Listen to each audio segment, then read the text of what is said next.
Welcome to our channel Rasil Education. Ngasi ekhona discussion tawgadoriba asi upcoming exam singi maramdani hojik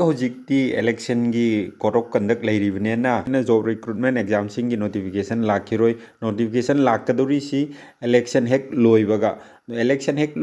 lakpa yaba exam si job ki exam singi defense ki oina Agniveer da Navy gi exam sini Navy gi exam singi manungdagi ngasi discussion tawgadoriba asina Navy gi MR metric entry recruitment exam gi damaktani class 10 na thaba yaba exam ni masigi exam asigi age limit na 17 half tagi na 23 fawa piriba date si masigi notification na si haukiba sahi gi notification ni masidi natte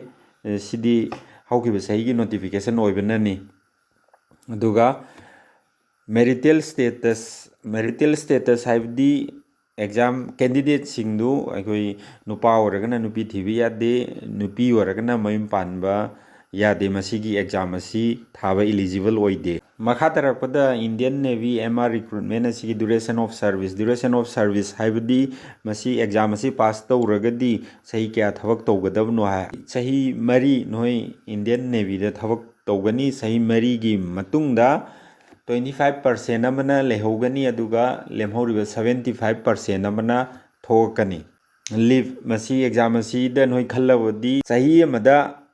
numit ke ani suti phangbono haibdini numit 30 ni suti phangani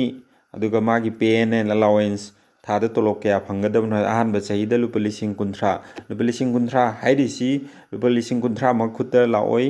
lupa lising 18 khak phangani aduga lemhoriba lupa lising 8 amana PF fund da chatkani PF fund da noina contribute tawriba lupa lising 8 du aduga chap manaba amount government na su contribute tawgani ani du punsalaga noina retire chatpa haibdi sahi mari gi matungda noi si 75% du da yaudana out tawre na khallasi matam du da nokhoi lakh 13 muk phangani masida iriba amount si selection process si selection stage 1 2 ene lay ahanba stage 1 da computer based examination ni tawgadoriba si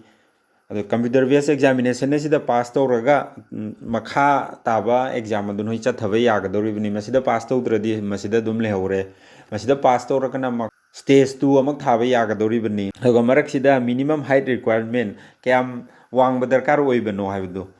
nupagina 157 centimeter aduga nupigina 152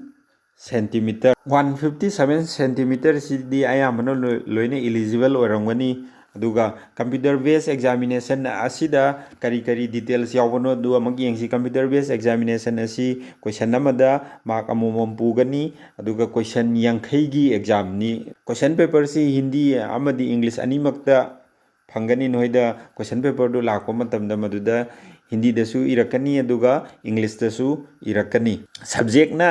science mathematics and general awareness hangakadurba question gi level si class 10 fogi level gi question ni aduga exam duration na 30 minute aduga exam asida section khudingi pass mark tongana cut off leikani science mathematics and general awareness sigi tongan ba cut off masigi exam asigi leigani stage 1 gi exam asi pass tawrabadi mathang de stage 2 gi exam amuk thabi yagani stage 2 gi examination da han mudal leiri si PFT physical fitness test si hana tawgani physical si pass tawram matungda nakhoi medical amuk tawgani medical si pass tawraba matungda written amaga so amuk tawgani written si hanagi syllabus tu ga chap manai stage 1 da tawkhriba syllabus tu aduga chap manana